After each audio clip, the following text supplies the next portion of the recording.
You think you're in control of your choices, that every time you buy something, click a link, or agree to something, it's your decision. Well, I have some bad news. You're being manipulated every single day. And the worst part, you don't even realize it's happening.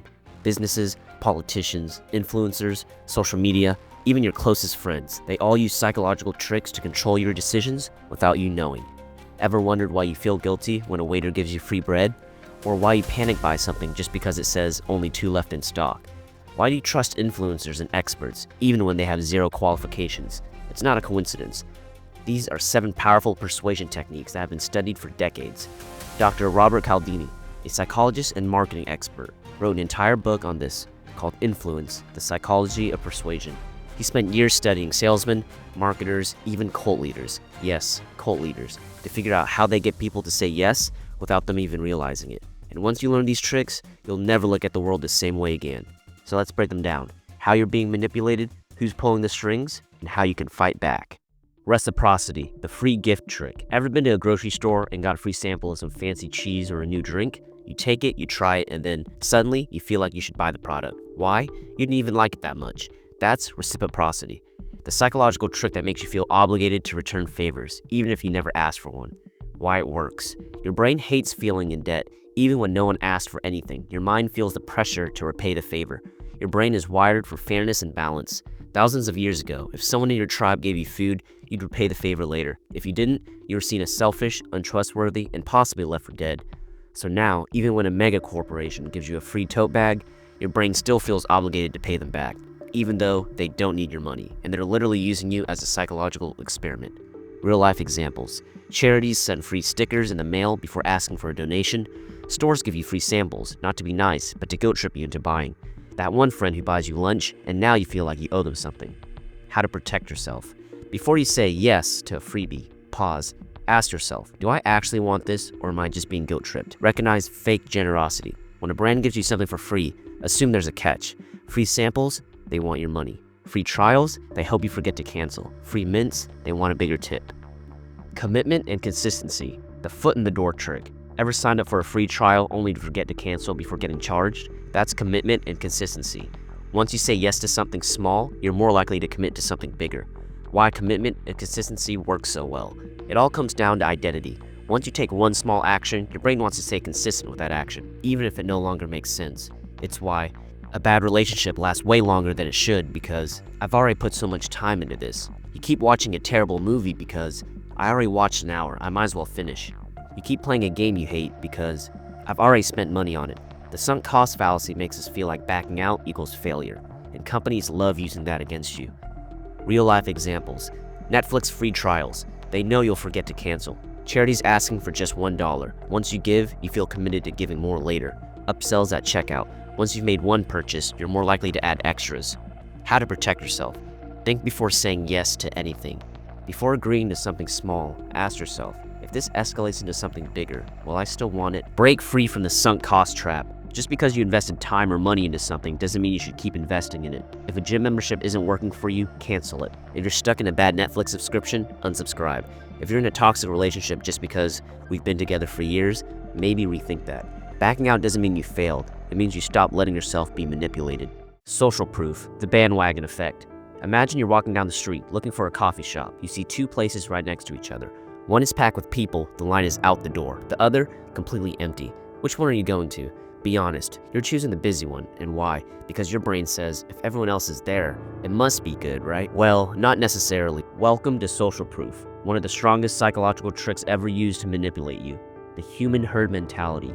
We're wired to copy what other people are doing. It's not even a choice. Our brains are programmed for survival. Think about it. If a group of cavemen suddenly ran in one direction, you wouldn't sit around asking, hey guys, what's going on? You'd run with them, because if you didn't, you're probably about to get eaten by a lion. Fast forward to today. There are no saber-toothed tigers, but your brain still follows the herd. Social proof was a survival mechanism. Marketers love this. They use social proof against you in ways you don't even notice. Cialdini explains that even cults use this tactic. They make it seem like everyone believes in their message, which pressures new recruits to accept it too. Case in point, remember NFTs? The world was screaming, buy now, these will be worth millions. Fast forward to today. Those digital monkey pictures are worthless. Social proof manipulated thousands of people into wasting money, all because they saw others doing it. How to protect yourself from social proof manipulation.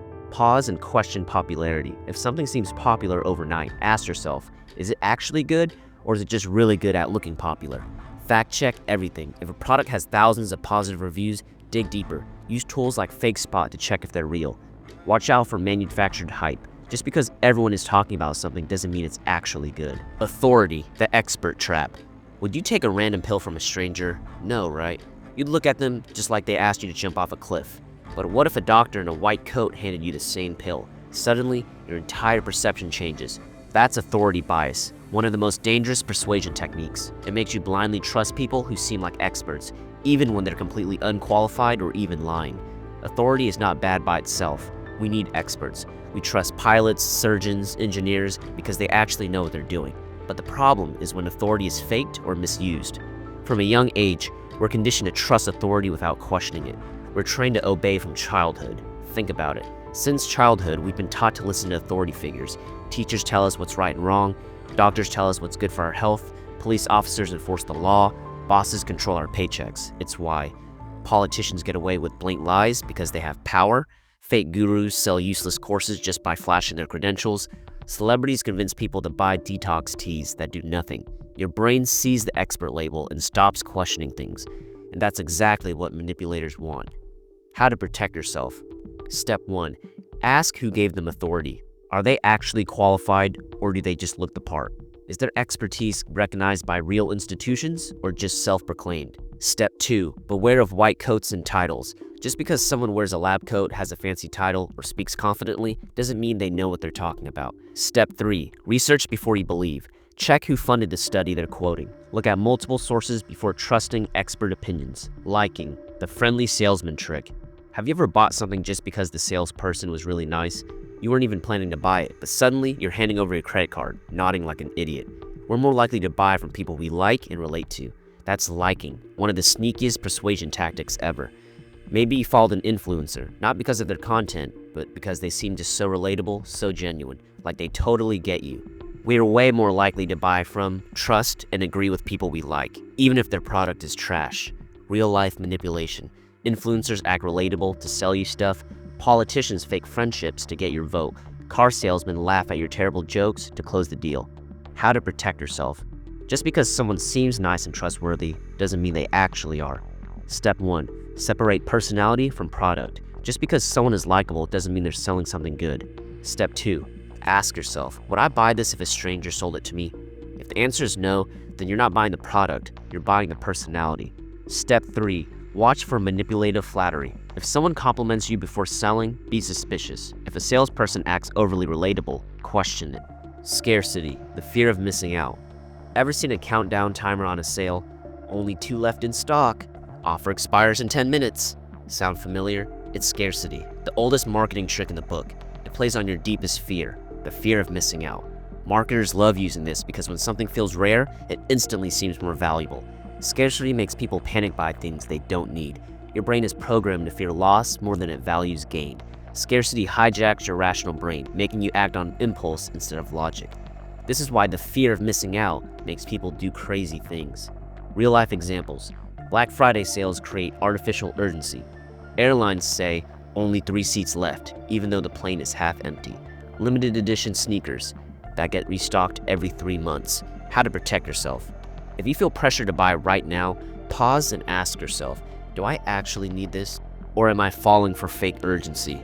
Pause before panic buying. If something says limited time only, ask yourself, is this actually rare, or is it just a marketing trick?